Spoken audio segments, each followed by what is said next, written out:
Salut grande famille, ne quittez pas encore cette vidéo, restez jusqu'à la fin pour ne rien rater parce qu'aujourd'hui je vais vous parler d'une technique très importante, une technique que vous ne devez jamais manquer tout au long de votre parcours, surtout si vous aspirez devenir un administrateur réseau. Vraiment vous êtes censé connaître cette technique. Ne pas connaître cette technique va vous plonger dans des difficultés. Vous aurez beaucoup de difficultés si vous ne les maîtrisez pas. Raison pour laquelle vous avez tout intérêt de me suivre jusqu'à la fin. La technique en question s'appelle la connexion des bureaux à distance. La connexion des bureaux à distance. Mais pour commencer cela, il faut premièrement que les machines soient en réseau. Mais maintenant, je ne vais pas dans cette vidéo vous montrer, souffrez que je ne vais pas vous montrer comment mettre les machines en réseau.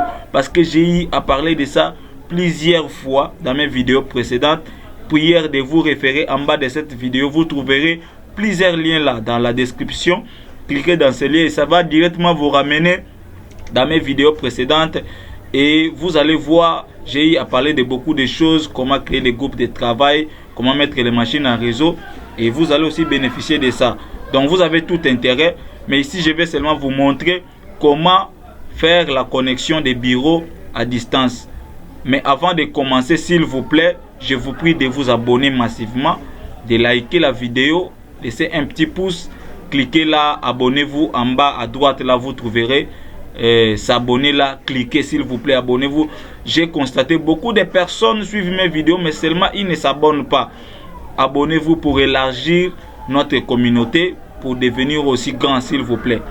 Ici nous allons mettre les claviers virtuels, parce qu'il y a des commandes que nous allons exécuter. Nous allons faire la commande, la combinaison des touches Windows et la touche R simultanément. Quand je parle simultanément, c'est-à-dire au même moment, je clique Windows et R. La touche Windows est regardée sur votre clavier. Et là, vous faites ça au même moment simultanément. Et vous aurez cette boîte de dialogue. À l'intérieur ici, nous allons introduire la commande MSTSC. Vous faites Enter ou OK. Et dès que vous faites ça, ça va vous amener directement ici.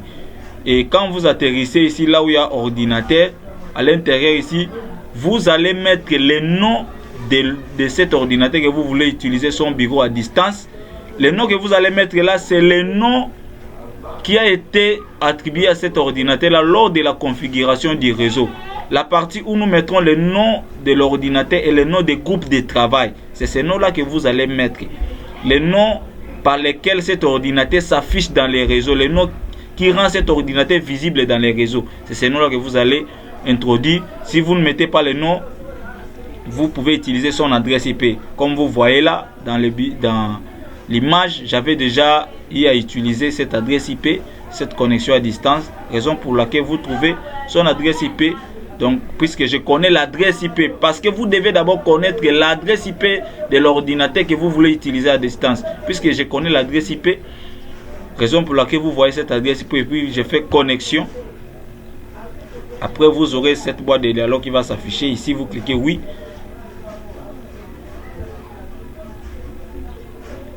Ici, vous faites OK.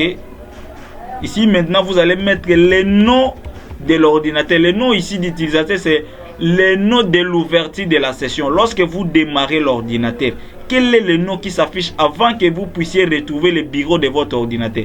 C'est ce nom que vous allez mettre et le mot de passe de cet ordinateur. Quand vous démarrez l'ordinateur, quel est le mot de passe que vous introduisez? Donc c'est ça que vous allez utiliser. Donc le nom et le mot de passe qu'on avait configuré lors de l'installation du système d'exploitation, c'est ce que vous allez mettre. Mais ici, il ne faut pas dépasser le délai. Si vous dépassez le délai, vous serez déconnecté automatiquement. Mais ici, je mets le nom de l'ordinateur. Et ici, je mets son mot de passe. Et puis, je fais Enter. Et regardez. Et maintenant, nous avons récupéré les bureaux de cet ordinateur qui est loin. Et ce bureau s'est affiché ici. Donc, comme vous le constatez, vous le savez bien, rappelez-vous que les bureaux de notre ordinateur avaient la couleur bleue. Mais regardez ces bureaux à la couleur rouge. Donc à partir d'ici, vous pouvez faire plein de trucs avec cette technique de connexion à distance. Même la barre de tâches que vous voyez ici, c'est la barre de tâches de l'autre ordinateur. Regardez la barre de tâches de l'ordinateur physique que nous sommes en train d'utiliser ne se comportait pas comme ça. Même les icônes se trouvant dans les bureaux n'étaient pas du tout comme ça. Vous voyez, donc nous sommes en train d'utiliser un autre ordinateur à distance. Ici, je tiens à vous signaler que vous n'allez pas seulement utiliser les bureaux, mais vous allez même utiliser les disques durs, les lecteurs DVD à distance, donc les ressources matérielles, vous allez même les utiliser toutes en distance. Donc ce n'est pas la magie, vous aussi vous pouvez le faire. Question de maîtriser, de suivre les procédures comme je viens de faire. Ici, je vais entrer dans la ressource matérielle, par exemple, disque dur. Pour copier même un document, regardez comment se comportent les différentes partitions. La première partition à la lettre C, la deuxième D et la troisième s'est arrêtée avec la lettre E. Retenez ça bien. Et regardez le lecteur CD à la lettre H. Ok. Le lecteur DVD à la lettre G. Par contre, mon ordinateur physique ici n'a pas le lecteur DVD. Mais ça, quand nous allons retourner dans notre ordinateur physique, vous allez voir que le lecteur DVD ne se figure pas parce que dans mon ordinateur physique, il n'y a pas le lecteur DVD. Mais ça, c'est pour l'ordinateur que nous sommes en train d'utiliser la connexion à distance. C'est pourquoi nous utilisons ces ressources matérielles. Regardez, j'entre dans les documents. Voyez comment se comportent les différents fichiers et dossiers qui se trouvent dans les documents de cet ordinateur que nous utilisons à distance. Donc, je copie même un fichier ici. Par exemple, je copie les zooms. Ensuite, je vais les coller dans notre ordinateur physique que nous sommes en train d'utiliser ici. Maintenant, nous allons nous rendre dans notre ordinateur physique. Pour retourner dans notre ordinateur physique, c'est très simple. Il suffit de regarder ici au-dessus. Vous voyez, on nous donne l'information ici, c'est 192.168. Ça, c'est l'adresse IP de l'ordinateur que nous sommes en train d'utiliser en distance. Si par exemple, qu'on avait utilisé les noms, comme je vous avais dit là, lorsqu'on avait introduit cette adresse IP, qu'on pouvait aussi introduire les noms. Mais si par exemple qu'on avait introduit les noms à la place de l'adresse IP, c'est les noms qui allaient apparaître ici. Donc ceci veut dire que c'est ça qui représente cet ordinateur-là. Ça donne l'information de cet ordinateur que nous sommes en train d'utiliser à distance. Et à droite ici, nous avons des différents onglets, ça réduire, agrandir au niveau inférieur. Ça c'est pour fermer ces bureaux à distance. Mais si je clique sur réduire ici, cela veut dire que cela ne veut pas dire que je ferme. Quand je clique là, regardez, notre bureau à distance vient se reposer ici, en bas sur la barre de tâches. Et mais voilà, nous retrouvons le bureau de notre ordinateur physique ici. Et voilà pour coller. Vous voyez que la barre de tâches de notre ordinateur physique, regarde comment ça se comporte. Il y a plusieurs logiciels qui sont ouverts là en bas. Regardez comment ça se comporte. Et regardez même les bureaux avec les différents icônes. Vous voyez. Donc je me rends dans notre ressource matérielle. Et regardez comment se comportent les différentes partitions. Comme je vous avais dit, nous avons les disques C et ça s'est arrêté à F. Contrairement à l'autre qui s'était arrêté, je crois, à E comme ça. Et regardez, ici nous avons seulement le lecteur CD, il n'y a pas le lecteur DVD. Donc pour vous dire que vous aussi vous pouvez le faire, il n'y a pas de magie. C'est très génial cette technique. En tout cas, si vous maîtrisez, ça va vous faciliter beaucoup de tâches. Et regardez comment se comportent les documents de notre ordinateur physique. Vous voyez, il n'y a pas plusieurs fichiers, plusieurs documents de Word. Par contre, l'autre, il avait beaucoup de documents de Word. Mais si nous avons seulement des dossiers et seulement des fichiers de Word. Ici, je clique droit, je viens coller. On me dit il y a déjà un autre dossier qui s'appelle Zoom. Voulez-vous le remplacer? J'ai dit oui. Et voilà, le dossier est là. Donc, je peux aussi faire vice versa. Je copie les fichiers ici ensuite pour les coller dans l'autre ordinateur que nous utilisons à distance. Pour relancer, il suffit de cliquer ici. Et voilà, nous sommes à l'interface de cet ordinateur que nous utilisons à distance. Et je viens utiliser les ressources matérielles de cet ordinateur. Ensuite, je peux coller ici. Et voilà, je fais clic droit coller. Et voilà, donc vous pouvez faire plein de trucs. Soit, admettons que tu es administrateur dans une entreprise où ça ne demande pas la présence physique des gens pour entrer là où se trouvent les différents, comment je peux dire, les différents serveurs. Ça ne demande pas que les gens puissent entrer là de temps à autre. Mais si vous mettez cette technique, vous pouvez dépanner un serveur en distance. Vous pouvez partager des documents dans ces serveurs en utilisant les bureaux à distance.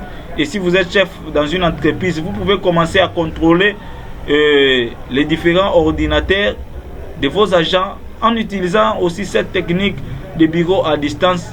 Vous pouvez copier des documents ou transférer des documents tout simplement si vous utilisez cette technique. Au lieu de faire des déplacements, au lieu de commencer à vous déplacer d'un bureau à un autre, vous voyez, ça va vous prendre du temps, vous risquerez aussi de vous fatiguer. Et surtout si votre entreprise comporte plusieurs appartements. Mais rien qu'avec cette technique de bureau à distance, si vous m'avez bien suivi, vous allez voir que ça va vraiment vous aider à résoudre certains problèmes. Donc vous avez vu comment j'ai marché. Vous pouvez même installer cet ordinateur en utilisant cette technique de bureau à distance. Vous pouvez installer des logiciels d'application, tout consort, si vous maîtrisez cette technique. Mais pendant que vous utilisez ces bureaux à distance, l'ordinateur que vous êtes en train d'utiliser son bureau, cet ordinateur entrera en veille. Mais lorsque cet ordinateur est en veille, il faut laisser ça comme ça, que personne ne le touche. Il ne faut pas le déverrouiller. Si quelqu'un ose le déverrouiller, votre connexion à distance sera coupée. Vous allez vous déconnecter automatiquement. Donc c'est pourquoi, quand vous utilisez les bureaux à distance, il est conseillé de ne pas toucher ces PC-là qu'on est en train d'utiliser son bureau à distance. Il faut le laisser comme ça. Il faut le laisser comme ça. Maintenant, si vous voulez vous déconnecter de cette connexion à distance, il suffit de venir ici, ou soit dans cette coin ici, vous fermez, ou soit vous venez ici, vous cliquez sur marche en arrêt, et là vous trouverez déconnecté. Et voilà, on dit mets fin à votre connexion à ce PC. Quand vous cliquez là, et voilà, nous sommes déconnectés. J'espère que cette vidéo vous a vraiment beaucoup été utile. Ça n'est fini pour aujourd'hui. J'espère que cette vidéo vous a vraiment beaucoup aidé et ça va continuer à vous aider tout au long de votre parcours. Si vous avez aimé cette vidéo, n'hésitez pas de vous abonner. J'ai constaté beaucoup de personnes, quand je venais de le dire, beaucoup de personnes suivent mes vidéos, mais seulement ils ne s'abonnent pas.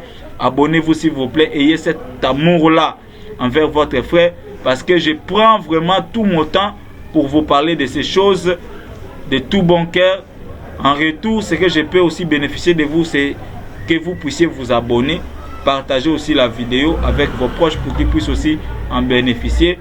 Quant à moi, je vous dis au revoir. On se retrouve au prochain numéro. Bye.